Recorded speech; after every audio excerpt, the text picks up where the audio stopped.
things. I sat in Madison Square Garden next to Mr. Nick, Bill Bradley, to watch the McDonald's High School All-American game because my kid that I coached was playing in it against all these amazing players that were future NBA stars. All from listening to my intuition, turning my Jeep around, getting a book that some mysterious stranger mentioned to me, having a crazy dream, leaving everything behind because of what that dream felt like it was pulling me towards. And that all happened just and led to like a total different life. Wow. So, yeah. What's up, my friend, and welcome to Grit, Grace, and Inspiration. I am your host, Kevin Lowe. 20 years ago, I awoke from a life-saving surgery only to find that I was left completely blind. And since that day, I've learned a lot about life, a lot about living, and a lot about myself. And here on this podcast, I want to share those insights with you. Because, friend, if you are still searching for your purpose, still trying to understand why, or still left searching for that next right path to take, well, consider this to be your stepping stone to get you from where you are to where you want to be.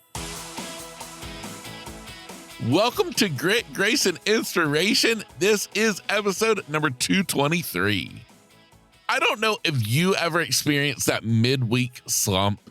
It's Wednesday morning, you're wishing it was Saturday, and you're just wondering, how in the heck am I going to get through the rest of the week? Well, if that is you, well, then I am inviting you to put an end to that midweek slump with a midweek pick-me-up. It's the Grit, Grace, and Inspiration Insiders. It's my weekly newsletter that lands in your emails inbox on Wednesday morning. They are to be a boost to your day, a boost to the week, by giving you something to read, to listen to, and to think about. If you want to sign up, all you have to do is head on over to gritgraceinspiration.com/insider or check the link inside of today's show notes. My friend, welcome back to the podcast. I am excited to have you here today. My name is Kevin Lowe, your host, as well as transformational life coach. And today I have the amazing opportunity to be introducing you to Evans Putman. Evans is a guy who I've known for a while, but it wasn't until I actually got to sit down with him and to hear his story that I really understood who Evans is. And I feel like that is unfortunately our reality in today's world, is that we see people on social media and we think we've got them all figured out. We think that everybody has it going on in life except for us. We think that everybody's life is like a storybook, except for ours, because of course ours is just a chaotic mess behind the scenes. But the fact of the matter is that we've all been through some stuff. We've all gone through the ups and downs of life. And so many times the people that you think have had it easy, think again, because most of the time they're the ones that you actually find out have had it worse than anyone else. What I'm saying is that I was reminded that you never judge a book by the cover. You take time to get to know your friends, to understand them, just like I did with Evans Putman. Evans' story is powerful. You're going to get to hear so many different aspects of his story that are going to leave an impact on your life. If you open your mind, if you open your heart, and you truly listen to what Evans is talking about, I guarantee you that you're going to come away with something that is going to impact your life from this day moving forward. We're talking about serious topics. We're talking about things like following your intuition. We're talking about the power of forgiveness. We're talking about the power of transformation. So many big topics are discussed inside of today's interview with Evans. So I encourage you at this moment to turn up the volume, to lean a little bit closer, to get a little bit more excited, because we are about to experience an amazing conversation with an amazing guy. My friend, I introduce you to today's guest, Evans Putman. Today I open up and I'm looking at the date It's 7:25 as we speak today, July 25th. And I look and there's this July 25th, 01 to 2001. And it was one of my memories. And I remember specifically because it's a little bit of what happened before that, but the 25th just reminded me of this event. Well, around that time, probably the beginning of July-ish, June, I was living in Charleston, South Carolina, where I live now, in another home. And I was at a sort of a low point in my life. I was a personal trainer at the time, but I was really burnt out on it. I was burnt out. For those of you listening, I'm sure there's many of you, when you give and give and give, sometimes it can affect you, right? Well, I was burnt out in many ways, Kevin, and I would find myself waking up like in the middle of the night in my lazy boy with a half empty glass of Jim Beam and water sitting next to me. I would pass out every night. I was not in a good place. And I remember one day I go driving to visit my friend, and on the way back, I have this intuitive moment as I'm in my car getting ready to cross over the bridge from what is Sullivan's Island. So I'm crossing the causeway. And if I don't turn around right then, I have to continue going. But something hit me and it's like, turn around, go to Dunleavy's and get a burger. Have you ever had the spirit talk to you that says, go to this Irish pub and get a burger, right? and so I'm sitting here in my mind, because this is the way my mind always processed at that time. I started thinking ahead, right? All these thoughts like, well, why would I do that? I got food at home already cooked because I was a personal trainer. I kept a lot of healthy foods like cooked and ready to go.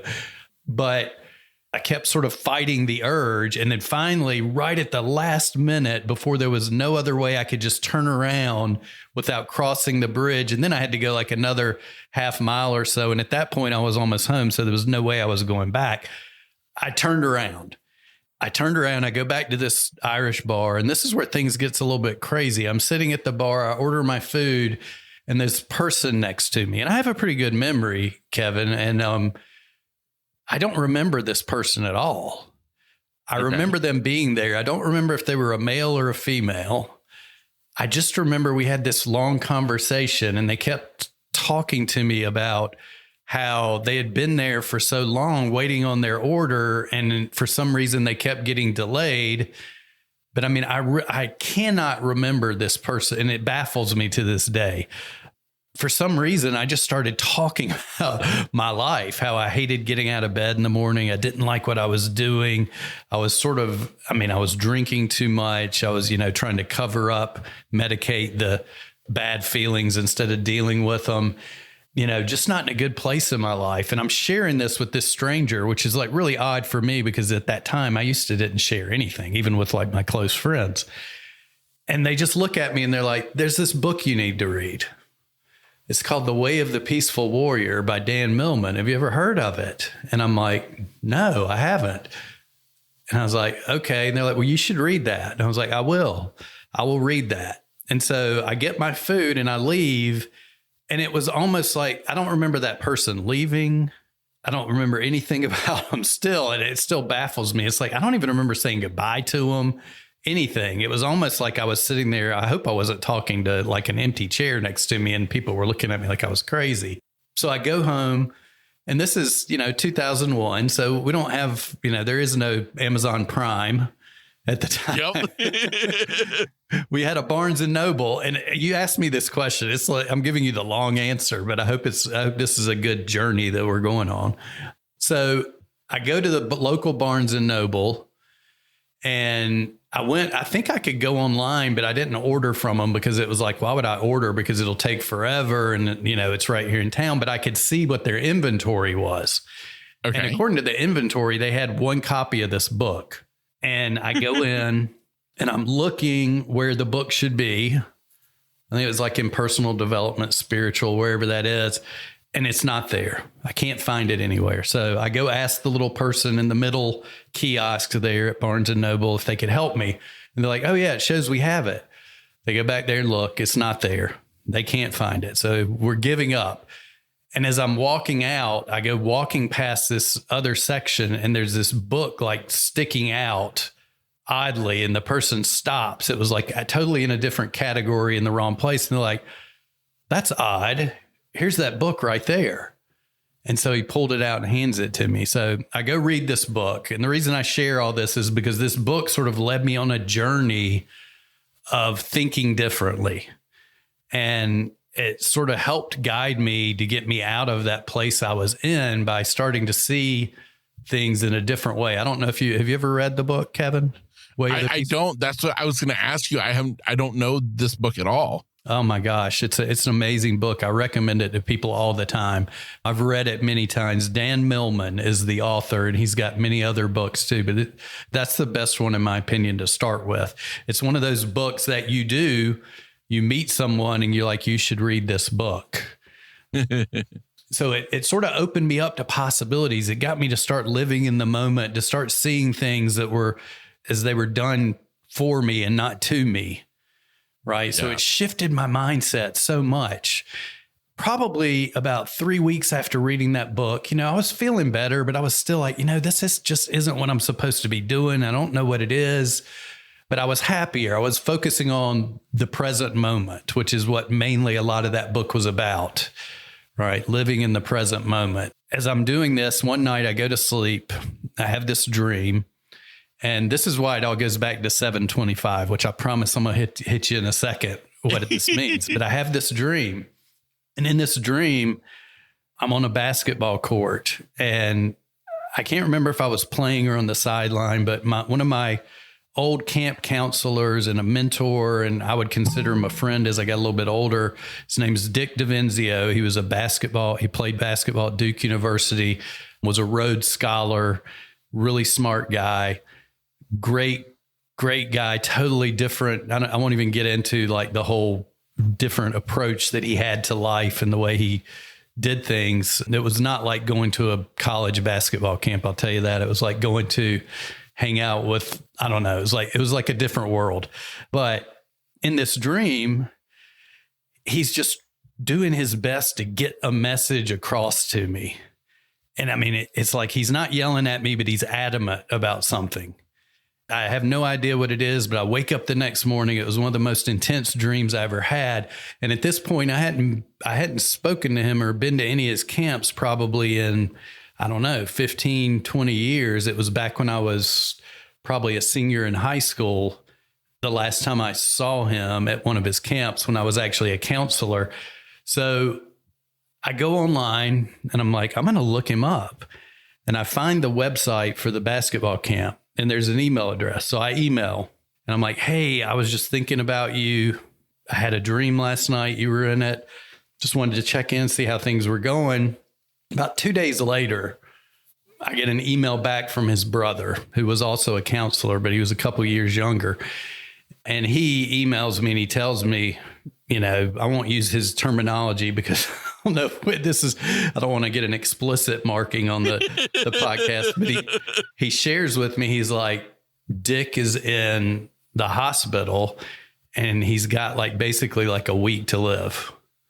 He was just amazed that I had that. So we started this relationship. Well, what came from it is that Dick ended up passing away and I ended up dropping everything, leaving my home behind, leaving my job behind and going on the road that summer, starting on July 25th to work with Dick, Dave's brother, after he passed away to continue the camps that were already in place that summer to help, because now all of a sudden, instead of Dick running the camps, Dave had taken it over and needed the help. Wow. So it was really, really powerful. So that's what 725 means to me. But what it means to me is that I followed my intuition probably for the first time in my life that I can actually remember. And I listened to it as a guide and I left everything behind and I went on this journey. And I'm telling you, that summer, Kevin, I was healed by those kids that were mostly, I guess, middle school age, I think, maybe middle school, freshman in high school at the oldest. But I did multiple stops. I just drove my car. I packed everything up I had into my car and I drove around the country going to these camps. And mind you, I was not getting paid. I just did this because I was felt called to do it. And it built a relationship with myself and Dave that we still have today. I think he's in his 70s now, but that giving of myself over that time, over that summer with those kids changed my life. And I felt renewed and revived like a new person when I came out of that summer. And I actually went on to go from that. Instead of coming back to Charleston, I went back to Raleigh, North Carolina, coached high school basketball, coached one of the number, depending on who you asked, he was either number 1, 2, or 3 player in the country in high school basketball, who later went on to play at Duke University in the NBA. Got to travel the country, and I got to go like play and meet some of these coaches and play in these arenas. I got go to private practices at Duke University in Cameron Indoor Stadium. I got to coach against the University of North Carolina JV team in the Dean Dome. I got to do all these things this is the crazy part. When I was a kid, I used to visualize when I shot basketball in my backyard that I was in those arenas playing basketball and doing these things. And now I'm actually living that dream, not playing the game, but being in the arenas and actually going to these different things. I sat in Madison Square Garden next to Mr. Nick, Bill Bradley, to watch the McDonald's High School All-American game because my kid that I coached was playing in it against all these amazing players that were future NBA stars. It like all from listening to my intuition, turning my Jeep around, getting a book that some mysterious stranger mentioned to me, having a crazy dream, leaving everything behind because of what that dream felt like it was pulling me towards. And that all happened and led to like a total different life. Wow. And it all happened today. 7/25 is the day that I left my home to take that trek across the country to do those camps. So, wow. Yeah. Wow. Imagine that happening today in that question you just asked me. So it was a very powerful journey. And I think incredible. Yeah. I think it still lives with me now because, I just got off of with my client and, I just started a new movement called the Servepreneur Movement. This thing came into my mind today that giving is living. Right. And it's like I think it all started from that one moment in time and that one decision. And just one other quick thing, and then I'll let you jump back in because I know I've been sort of taking everybody on a long journey here, but I want people to think about this. There was when I went to do these camps, about the second stop, another former camp counselor showed up. He had played basketball at Duke University too. He was a little bit older than me. He was a partner in this prestigious law firm in Chicago, had argued cases in front of the Supreme Court, was absolutely miserable with his life. The exact same night that I had that dream that Dick came to me, he had the same dream. And he left everything behind to start getting back into basketball. And now he runs basketball camps again. And I think in the Charlotte, North Carolina area, and he's one of the happiest guys in the world. But when we had the conversation, it was like we both had the same experience, the same dream and it was the same type of dream where Dick was like trying to get a point across to us. And I don't know if it was to start living, to start following your dreams, to stop doing what didn't feel right. I don't know what it was, but it worked for us too. It got us moving in the right direction. So it was his last gift to me before he passed away. Wow. Evans, man, dude, you have started this off in the most crazy, beautiful way possible, this conversation today. I mean, this is powerful stuff. Now, how long after you read this book did this dream occur? It was probably within like 3 weeks to 4 weeks, somewhere in that range. And believe me, when I read the book, Kevin, I didn't put it down. It was one of those things where it was like, it just felt like, and I still like a lot of times when life throughout the years after that, when life would feel like it was getting a little out of control, I was sort of spiraling in the wrong direction or whatever that feels like. I'm sure many of your listeners have felt this before, and you can feel that constraint and that stress building up, and maybe it's going to take you to a dark place or whatever that looks like. I still reach for that book and reread it.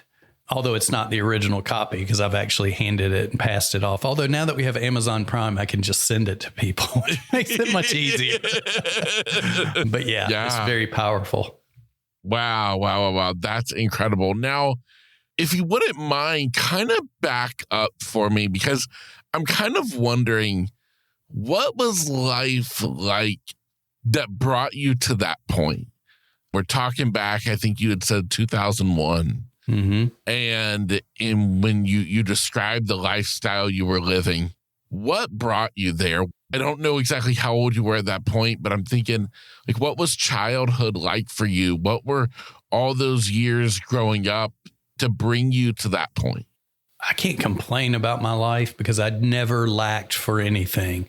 When it came to, a nice place to live, clothes I wanted. I wasn't given stuff. I wasn't like a spoiled kid. I was an only child. So there was that part of it. But the one thing that I would say that as I look back on it, that I didn't know growing up, because you don't know these things, right? Is that my father, while he was there and he provided, he was very distant and very emotionally unattached. And I never really had a bond of any type. And he had a lot of issues that I discovered as I got older, mental problems and things going on. So it wasn't like I was abused in any way, but I think I lived I know I did. Being an only child, I lived in my own space, in my own world almost of imagination and creation, which that was a gift, because I still use that now. I tap into it so much with what I do in my business and how I help my clients. But I think that led to a lot of, things as I got older, that I dealt with a lot of probably anxiety and stress and things as I got older. And instead of knowing how to deal with them, because in my family back in those times, it was almost like, you didn't talk about things. You sort of pushed them under the rug, put them in the carpet, whatever. I mean, I'm from the South. I think there's always that stereotype of the Southern families where you always got lots of bones hiding in the closet. As I got older, I coped a lot of it with drinking a lot. I would say I didn't do crazy drugs and stuff. I just smoked a lot of pot when I was younger and as I got older. So I didn't know how to cope. I didn't know how to deal with things in a healthy way. And it's funny because I was reading today in my morning routine. Part of it is I actually read a few different things, but I think this was in a Buddhist, daily Buddhism type book with a little passage each day. And it was talking about how you can compound, right? When you compound the bad emotions and the bad activities that you're doing, unhealthy activities. We won't call them bad, just unhealthy. But when you compound them over time, they continue to build up and build up and build up. It's like you're filling the cup up with dirty water till it overflows. So I think that was my whole thing, was just never knowing how to deal with this stuff. And there was a lot of times that I got through it. One reason I was doing personal training is because I had turned to exercise. And even though I was an athlete when I was younger, as I got older, I wasn't as much anymore. But I turned to working out, and, I started noticing the change in the self-esteem getting better, the stress getting better, all these things happening. So that's why I went into personal training, because when I experienced all this stuff, I was like, this is really cool. I want to help others experience this as well. So I wasn't there to teach people, here's how to lose 20 pounds or how to build, get a huge muscular body or whatever to look ready for the summer here at the beach. But it was more of me wanting to give back a little bit of what I had received from the exercise, which was more in, the esteem and the feeling better and having more energy and just feeling healthier. but there was still that underlying way of not knowing how to cope with stress and different things. So I always, found myself sort of almost straddling two lines, right? Yeah. And sometimes the wrong one would win. Yeah, of course. Now, when you talk about your childhood and you mentioned that, I mean, it was good that you didn't lack for anything. But I want to, though, I guess, kind of get to one part of your childhood is the fact that there was an incident, and I want you to tell the story of between where things got really bad with your dad. Mm-hmm. Yeah. And you and your mom had to leave. Okay. So yes. And here's the thing. It didn't actually happen in my childhood. This happened in, so 2001, right? So we just talked about 7/25, 2001. I go on this journey. I go coach. So I don't remember the exact year, but it was in my mind, if I remember correctly, it was probably 2003. So a couple years later. Okay. So it's a couple years later, I decide I'm coming back to Charleston. I'm going to move back. I'd been living in Raleigh. I'd started personal training again, doing some different things. Actually, at this time, I'd started shifting into the online space, which I am now. So even that long ago, right? 2020, 2002, 2003.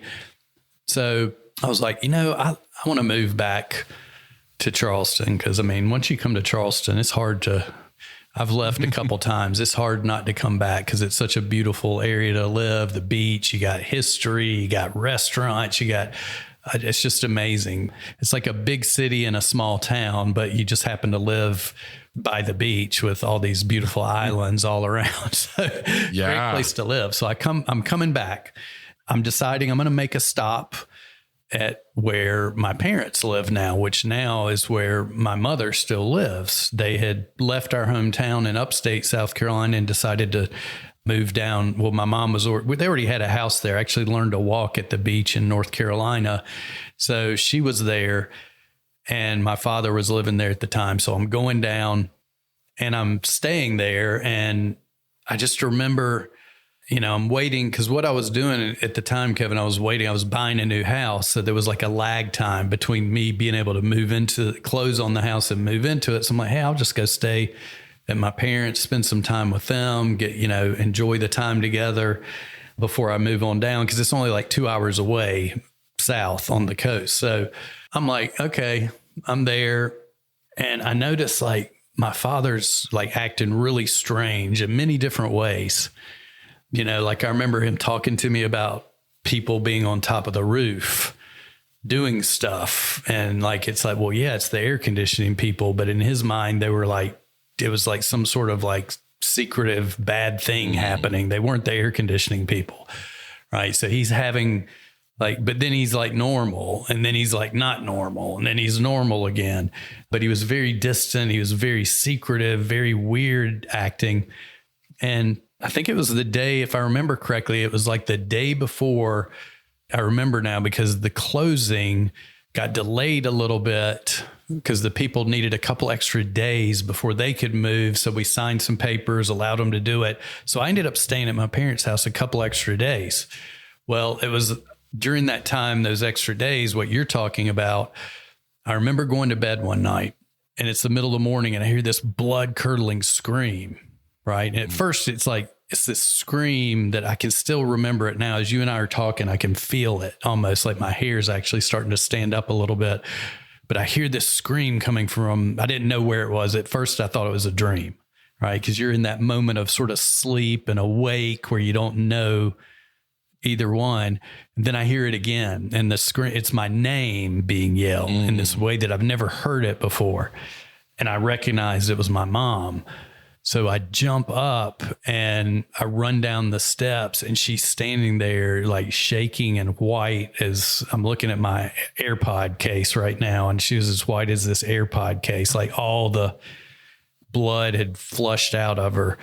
And she's just looking at me and, I just saying stuff and I can't figure out what she's saying. And she's looking down at the ground. I look over and there's this claw hammer laying on the ground by the stairs and my dad's nowhere to be found.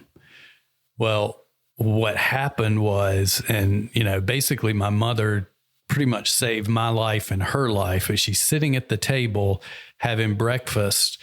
And I guess my father walked up behind her and was standing there and had that hammer in his hand.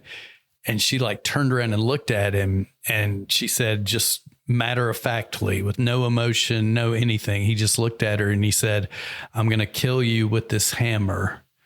And he had it held up. He was like, I'm going to hit you and kill you with this hammer. And then I'm going up to kill our son. And then I'm going to kill the cat.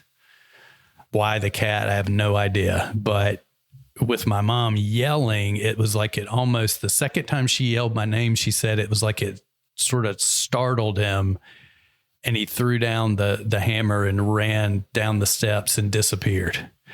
So yeah, it was a crazy experience that luckily, I think there was obviously something at play that kept me there for an extra day to be there with my mom, because she was like, if you wouldn't have been here, I don't know if I would have, what would have happened, because it was like when he realized you were coming down the stairs is when he left. So there was some reason that I was there an extra day. And the thing that happened through that, and I won't go through everything that happened after that, but it, ended up some bad stuff started happening. He got arrested, got put in the mental hospital for evaluation, and they let him out without even warning us that they were letting him back out. Didn't even warn the victim, my mom, tell us anything. We were actually up there waiting because we were supposed to see a judge to speak to him, to talk about what was going on. And they're like, oh, sorry, they already released him to his brother. And a couple days later, he evidently stole his brother's gun and was driving around. That he got picked up by the police again down in the beach where my mom lived, with driving around with that gun under his seat. So, of course he said he wasn't there to do anything, but you put two and two together. It's like, what else? And then at that point, my mom, she's much older at this point, she's probably in her 70s and she's getting divorced. So, but it brought us two together in a way that we had never been together before. It it flipped a switch in me that I became much more responsible. I became a much better person because I started thinking about her instead of always thinking about me much of the time. Right. So I started stepping up more and we bonded much more. We grew much closer together. I have a portrait of my mother tattooed on my forearm from when she was 21 that the guy hand tattooed it. Didn't even put whatever you call it, didn't trace it, didn't do that or anything, just sort of did it by eye, looking at the picture, and it's amazing. But we grew close together, and then later my father passed away, and, at that point he had just gone down to the depths of just mental despair. And amazingly, Kevin, it's totally amazing, because when I think about it, I drove back up to my hometown where he was staying at the time. His brothers were supposedly taking care of him, but they had just stuck him in a hotel room to let him rot away and die. Then we ended up having a big family fight over the will, because the will was magically changed at some point, even when he was mentally incapable of doing this. So I ended up having a lawsuit against my own family, that side of the family. It was just a crazy experience. But when I look back on it, one of the things that stands out is that I actually drove up to that hometown one time to meet with somebody who we were doing like a partnership, a business partnership. And I have no idea how this happened. I don't know if someone was following me or what, but 3.5 hours away where my dad's living at the time, somehow I met with this other person at Barnes and Noble. I come working out of Barnes and Noble, and there's my father. And we just sort of talked. And, by the end of it, I can't remember it was crazy. I can't remember the whole conversation, but I just looked at him and I was like, I said, Dad, you're my father. I love you. I said, but we can't be around each other. because you won't admit what happened. And he never would admit it. He acted like it never happened, like it was all just fabricated, just one of those things back to let's put it in the closet. Yeah. As if it didn't happen. It's like, no, that's a pretty big thing that we're not pushing this one in the closet. But I told him, I was just like, and the funny thing is that's probably one of the 1 or 2 times I ever told him I loved him in the first place. And you imagine after all that I'd gone through and everything I went through, that to say it then, it was one of those things. And it was just, I can't even explain how it changed me, but it changed me immensely. So when I look back at it now, it's one of those things that I often tell people. I'm like, I know it's cliche to say it, but it was done for me, not to me. Mm-hmm. It really was, because I would not be the person I am today. I would not be the father I am today, which is really important to me, top of the list of importances. And I wouldn't be anybody, the person at all that I am today, if it wasn't for that experience. And in a good way, in a really, really good way, it shifted my life. So, it's one of those things where we're given gifts, even in the strangest wrappings sometimes. Absolutely. I believe that wholeheartly. And when you talk about meeting your father afterwards and you told him, I love you, would I assume that to get to that point, there had to be some massive level of forgiveness in your heart that happened? Well, that didn't really come till much later. Later? Really? Yeah, okay. That didn't come till later when I actually worked on it. But yeah, there was a point where I don't know what it was. It was almost like, I can't explain, like seeing him in the state that he was in when I saw him there and talking to him. And it was almost as if he was a total different person. It was almost weird. It was like, I felt like I just he needed to be told that, because I knew the next step was he was not going to be with us much longer. And so even though he went out on his deathbed by basically taking me out of the will, not even putting me in the obituary, his only son, as if I never existed, I shared with him that I loved him. So I was able to walk away from that with no regrets. But it really wasn't until later at one point, and we can jump ahead, or I can wait to fill that folks in on that. But yeah, it was a time that I had to like really sit down and realize I need to go through this. I need to forgive him. That's powerful. Now, I would really love to get to that part, but first, what I have to just kind of draw focus to is 2001, 2 years later, roughly 2003, you had two massive things happen in your life. Mm-hmm. Massive, massive things that are truly life-changing. How did life then go after that point? I mean, you've had 2001 was like this just glorious amazingness that happened. And then 2003 had this horrific event occur. Mm-hmm. And yet you still found blessings out of it. Yeah. 2003. And it went like, he didn't pass away until late November, I think. So it pretty much went through the rest of that year.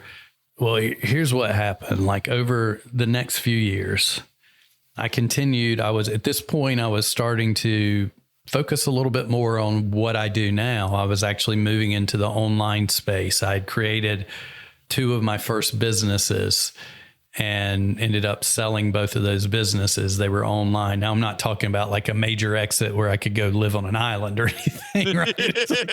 Yeah. But when I look back on it, I like to celebrate, because I'm like, look, I actually built something from scratch, had it making money, lived off of it for a while, and then somebody wanted it when I was done with it. So it was a win. Yeah. But at the same time, I was still just probably I was not taking care of myself. I wasn't dealing with what I'd just gone through in 2003. I didn't deal with it for a while.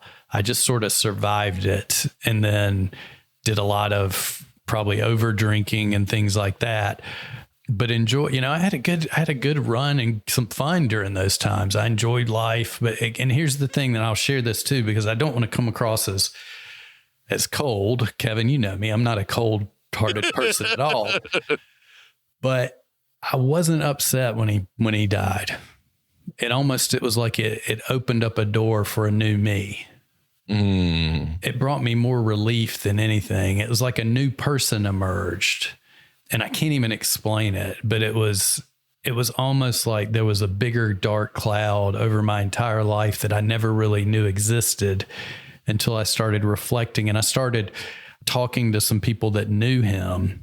And I started learning a lot of things that I didn't know when I was younger. And I started realizing that no wonder I was having some of these beliefs and things that I was dealing with, because there was almost like a shadow side of him my entire life. The next big shift, I would say, now this was probably, 15 years ago would have been what, 2018? What's with you in the math? I mean, 2008. So yeah, I know. So it's like 15, 16 years ago, 2008-ish, 2007-ish was when I met my wife, who I actually knew since high school. Oh, wow. When we got together, it was almost like as we were dating and her just coming into my life, it was almost like that was the thing that was meant to sort of take me the next step on the journey, which was leading me towards forgiveness. Right. And bringing me to a new world. Right. She not only gave, not only did we become a couple, but then she and I had our daughter. And that's when it gave me the opportunity to be the father that I always wish I had. So I look back at it and I'm like thankful that he was who he was and the experience I had, because if I never would have had that, I may not have the inclination to try to be the best father possible now. And so that's why I say, even though it's cliche, that I like to look at it as it was a gift, that it was done for me. So that's where it sort of shifted me then. And it wasn't until I was a father, and the beautiful thing about being a father and an online entrepreneur, and also my wife was working at the time too. She was a general manager of a really nice restaurant. So I spent a lot of time with my daughter from the time she was born, changing diapers, staying home with her when my wife was working. So creating that bond, it was something that obviously when I was younger, that wasn't anywhere in his agenda. He was working all the time, but that's the way it was back then too. Yeah. But so it gave me that experience, but it wasn't until probably, we talk about, we'll shift towards the forgiveness if that's okay. Cause it was when I made it through all that and having having a daughter at home. At this point, I had another successful business, was doing really well, but I was always stressed out. I was working too much. And this is when she was really young, and I wasn't happy with that kind of business, even though I was happy with what was happening with it. And so it was with the podcast that I'd started with my partner had started it, and we built a real estate sales training business out of it, grew that thing to 150. I was like the marketing and sales strategist. I built the business and grew the podcast. He was the voice. He was the expert, but we grew that to 150,000 monthly listeners. We turned it into a multi-7-figure business, and it just wasn't. Here's the thing again. We go back to the intuition part, right, Kevin? And yeah. I'm at an event, this event called Funnel Hacking Live, and I'm there with my business partner, and I have no idea what to expect. I'm thinking it's like all these entrepreneurs are going to get up there and talk about how much money they're making. And, here's the tactics you should do to get that kind of money. I have no idea. And what I end up getting there and seeing on stage is all these people coming out talking about the movements that they're creating, the lives that they're changing, the impact they're making. And I heard it again. I heard that sort of whisper, that sort of tap on the shoulder that was like, that's what you're supposed to do.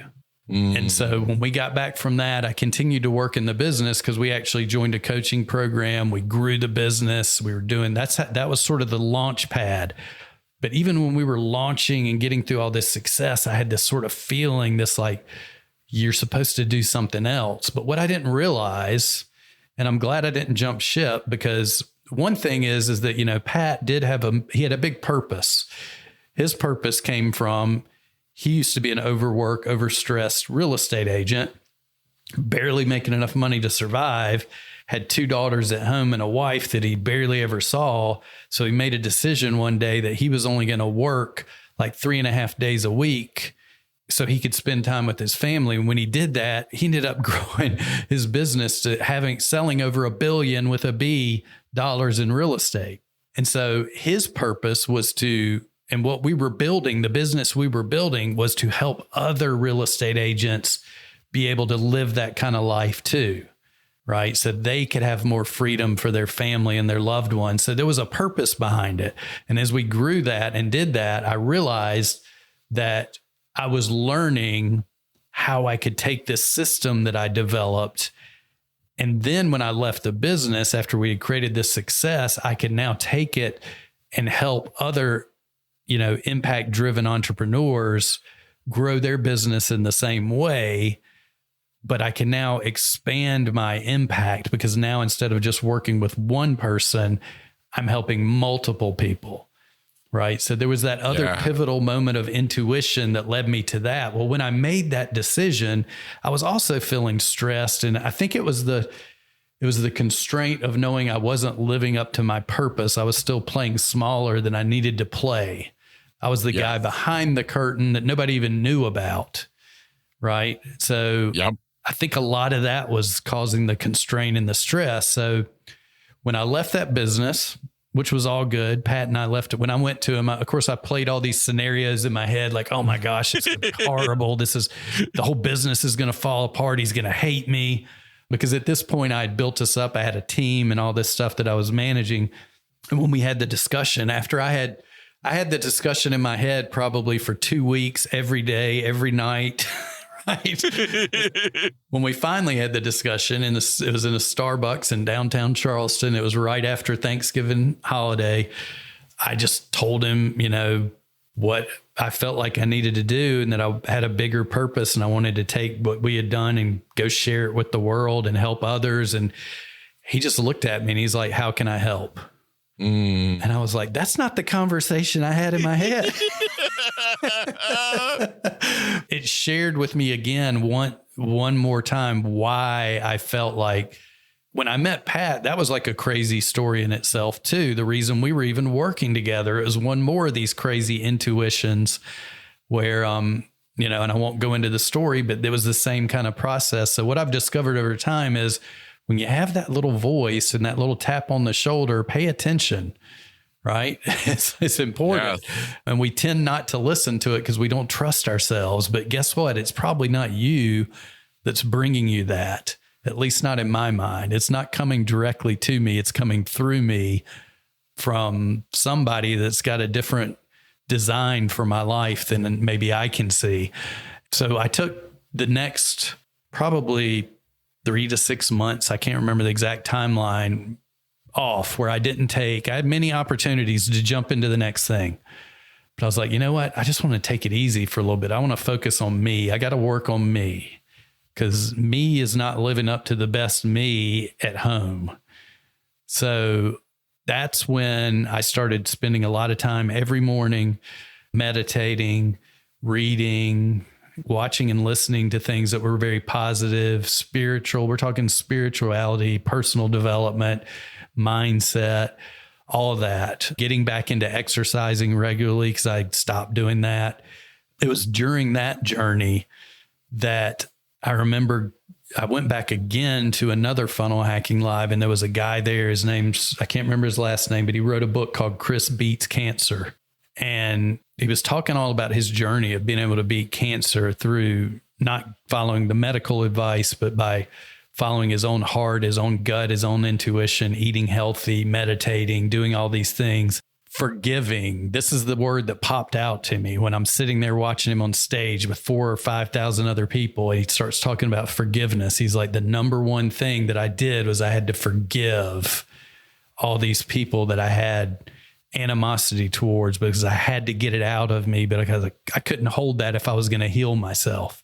And he healed himself 100% to where, he's still cancer free and sharing this message with everybody. But that, like, out of everything he said, it was like forgiveness hit me, and I almost started breaking down sitting there, because I was like, I got to forgive my father. So I remember coming back, and I just, went through it and forgave him. But you know what I realized, Kevin, too, is that, because then I heard this message from somebody else, I can't remember who it was, but as things still weren't progressing the way I wanted to, there was somebody else I needed to forgive, and that was myself. Right. So I forgave him, and that was easy, but then I had to forgive myself for what maybe I had thought I had lost a lot of years doing the wrong thing, living the wrong way, not living up to my potential, all these things that I thought. I wasn't looking at them from the perspective of I wouldn't be here if it wasn't for those things. So I had to forgive myself too. And I still remember the biggest, most pivotal moment of any of this is when I remember walking through the front door one day, and my daughter, who at this time, she was probably 5-ish, and she just looks at me, 5 or 6, and they just say the funniest stuff anyway, but just out of the blue, like there's no conversation even happening. I'm just walking the door. I think I'd gone out for a walk, come walking in the front door. She looks at me, just out of the blue, just all casual. She's like, "You know what, Dad or Daddy?" I was like, "What?" And she's like, "Do you know why I like you?" Like, no. I was like, "Would you tell me?" And she's like, "Because you don't yell anymore." And I was like, all this stuff that I've been doing that I didn't know if it was working. I was like, it's working. Yeah. And so that was like the pivotal moment. I knew that all that effort I'd put into focusing on myself was now starting to come to fruition. And I made the right decision to like really do the tough work, because it's hard work, it's hard working on yourself. It's easier. I can coach and help other people 24/7 effortlessly. But when it comes to coaching and building myself up and working on myself, that's the tough work. Yeah. Oh, absolutely. No, one thing that I wanted to ask you was, when you talked about the business that you had with your partner, and you guys were doing very successful from financial standpoint, making impact. What though was it in you, or what was the moment though when you realized that you had to be doing something more? I think it was that I kept reflecting on that moment, which was probably 12 months earlier, when I'd had that feeling at Funnel Hacking Live that I was meant for more. And I think I could just feel that I had hit the point where if it was time for me to step out from behind the curtains, right? I heard Myron Golden, who's one of my coaches. He's an amazing entrepreneur, and he has a way of speaking and sharing messages that just shift your beliefs unbelievably. And he was talking about this, right? He was talking about planting a seed, right? If a seed's going to grow into a tree or whatever it's going to grow into, it first has to go underground, right? It has to go down before it can go up. But also, as the seed's in the ground, right, you have to go down first to be able to grow into what you're meant to be. But you also have to water and fertilize, have the right nutrients.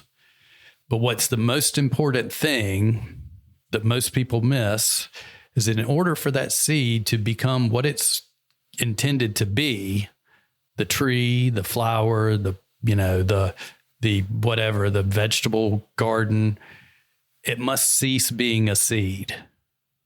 And so I think I'd hit that point where my inner self, my higher self, whatever you want to call it, knew that I needed to cease being that person that was just the helper behind the curtain, the guy that helped other people step to the front. I needed to start stepping to the front myself to create a bigger impact. And so I think it was more feeling that constraint and stress of not fulfilling my authentic purpose that was causing problems than anything else. Because you're right, the financial success was there. Amazing person I was working with, had great people on our team that we were working with, even though it wasn't like my favorite thing in the world to do, to run a team, because I'm more of I need an operator to run the team. I'm like the creative guy. We had 2 creative people that were very high D's on the disc scale. So we're both like, yes, no, let's just take action, all these things. But the other thing too, Kevin, is if I wouldn't have experienced that business, and not necessarily just the business, but the experience with my friend Pat, because of who he was and the way he was and the permission he gave me to do things and fail without any sort of repercussion, right? Because it wasn't failure. It was just part of the success journey. He gave me a new way of looking at the world, a new way of seeing things. He was a very giving person. And it was a time that I needed to be in that. I would have never been able to do what I'm doing now if it wouldn't have been for that business.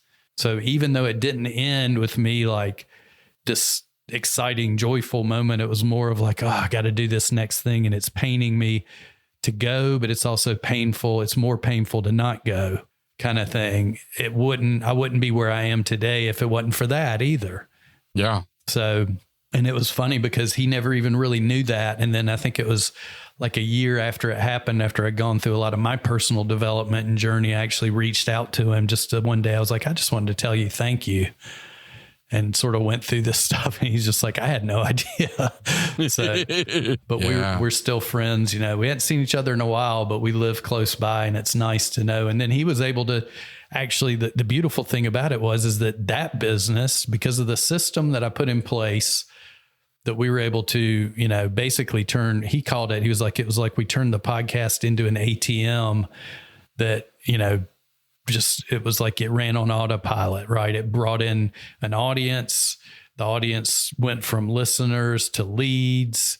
They went from leads to buying, and we had this whole process in place that ran smoothly. As a matter of fact, when I left thinking it was going to blow up, it worked just fine.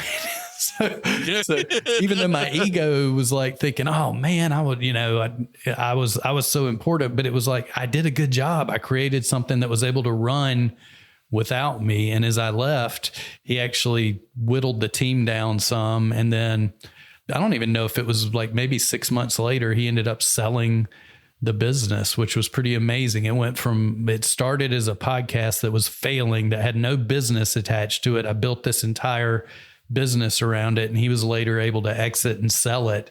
And it's still out there now running. The system and the podcast and everything I built together is still out there running. It's just under different ownership.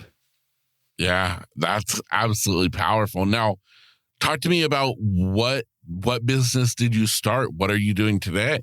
Yeah. So and thanks for asking, when I shifted from that, as you and I know, because this is how we met, I'm sure, I started teaching other entrepreneurs that had podcasts how to do similar, right? How to basically turn their podcast into a sales machine, an engine that could run their business, because that's what we had done. We did no other marketing outside of that podcast. That was it. And some of that was through necessity, because Pat was retired. He didn't need the money. He just wanted, he wanted the easiest way. He just wanted to do the podcast part. But I went out and started sharing other people how they could, whether they were a coach, a life coach, a business coach, a consultant, maybe they sold digital courses, they ran masterminds, whatever it was they were looking to do, how they could use that podcast in a way that was more efficient and attuned to their mission and their message and their business, and it would turn it into a machine for them. So that was my next phase, and continued to do that for a few years. And I still do that consulting wise. I'm actually getting ready to launch a new group just focused on that, because I'm getting so many people that are reaching out to me that need it. But from there, it was during that time that I spent in the mornings meditating, where this next, once again, It's like it was delivered to me. It was downloaded into me. And the only way I can explain this is that it was so crazy because I'm in the middle of meditation and these 4 words sort of came to me. And I immediately felt the urge to jump up from outside on my porch. And I ran inside to the whiteboard, pulled the whiteboard over, rolled it over, started writing out this entire business method on the whiteboard and teaching it to the blinds because there was nobody else there. It was just the window and the blinds. It was almost like my room had turned into a stage. I felt like I was in front of like 3,000 people teaching this. It was so surreal and real at the same time. It was amazing. And that went on. That is actually known as what I teach now. It's called the infinite impact method. And it came to me through meditation, like I said, and it's a way that I teach now. I'm moving that into a new sort of container, which is what you and I think have discussed before. And you're actually in the group. You just joined it. I just opened up the group, the Servepreneur Movement, which is my new trademark is the Servepreneur Blueprint, which is my sort of, I'm creating a movement, a new way of doing entrepreneurship that is leading from a place of service. And it's nothing new, but it's just a new slant. It's like pulling a lot of people that feel that the online marketing and coaching space is very disingenuous and doesn't feel authentic and doesn't feel aligned with them, to create a different way of doing this, where we focus more on collaboration versus competition. We focus on wealth versus rich, right? We focus because wealth is more, wealth in time and freedom and family versus just making money, right? We focus on putting that money back into the community, into the world, creating abundance versus holding it and keeping scarcity. So it's just a new way of being an entrepreneur, which I call the Servepreneur Blueprint. And within that, the infinite impact method is the sort of the path, the way to build your business, no matter if you're starting out or if you are just growing your business. But if you feel like you have a purpose and a calling, and you have some of your life's greatest work that's waiting to come out, that's what I'm creating as the container and the way to help people do that, to step into their purpose, shine their light, create a bigger impact on the world. So it's not necessarily focused directly on the tactical podcasting method. It's based more on a principle-based business model that can be used by anyone who feels like they have a purpose or a passion, or they want to go out and create a business that's a force for good. That is some powerful stuff, man. Oh my goodness, dude, Evans, man, you have such the journey, such this story of just transformation. And I am just absolutely honored to have had the opportunity to get to hear your story, to get to share it with my audience. It means the world to me. And I just thank you so much. Oh, well, thank you. I appreciate you so much for having me on, Kevin, because one, I don't get a lot of opportunities to share this full story. And full transparency, you and I talked before this, and I told you I couldn't wait to talk a little bit more about the personal things, the things that have affected who I am now and helped me grow into that. But I really think it's magical that it happened on 7/25.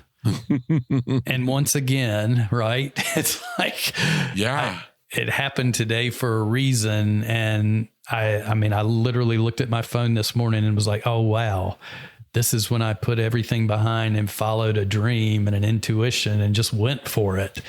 And I think that's sort of the message I'd like to leave with your listeners too. And it's what I'd like to share with people, is that you may feel like you're doing something now that is not serving you. Maybe it is paying the bills, but you feel disconnected from life and unhappy. If you really listen and take the time to quiet your mind and listen, you yourself know what you're meant to do. And sometimes you just have to take that leap and go for it, because it opens up an adventure that you would never regret.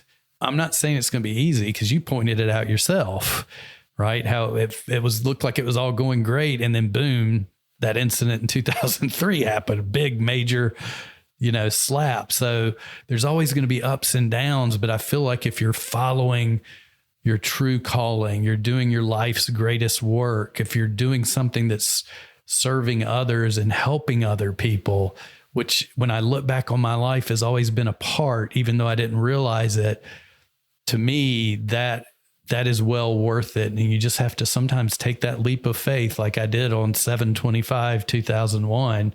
And for all your listeners, you can do it too. The support is there for you. It doesn't have to be me, but there's support out there. When you start to go full into your purpose, the universe lines up and starts putting the right people and the right things in your path if you pay attention. So yeah, I just can't believe it happened today, which just blows my mind once again. But I guess it shouldn't surprise me at this point. But I'm just so grateful for the opportunity, Kevin. And this has been a wonderful experience. Yeah, well, Evans, thank you tremendously. And I couldn't agree more. So for you listening today, my hope is that you've really listened. You've really paid attention to what Evans has told us about his story that can so easily relate to your own story. And just here's the bottom line. Sometimes you have to have the courage to turn the page, because if you don't ever turn the page, you'll never get to experience what the next chapter holds for you. And the next chapter may very well be the best chapter yet.